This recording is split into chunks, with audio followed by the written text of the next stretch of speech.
Ang sakit ko kasi ayaw ko na ibandera. I do not want praises. I do not want adulation. Hindi ako sanay sa ganon. Hindi ako kagaya na magdala ng media tapos ipapapublish. Not my style. Kaya yung sa Boracay, bubuksan na lang nila kinabukasan at naglagay sila ng thank you, President Duterte, salamat. Sabi ko, hindi ako pupunta dyan at tanggalin ninyo yan. Sabi ko, huwag ninyo akong purihin kasi bayad na ako. Tapos na. Bayad na. I'm paid for.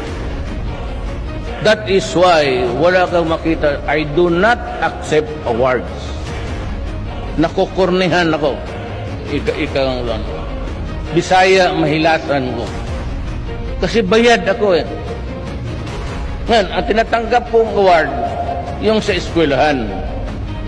Kasi yun, pinaghirapan ko. At talagang pinag-aralan ko, pinaghirapan ko, at pawis ko. Pero sa gobyerno, huwag kayo magpasalamat sa akin. Hindi ko lupa, trabaho ko naman,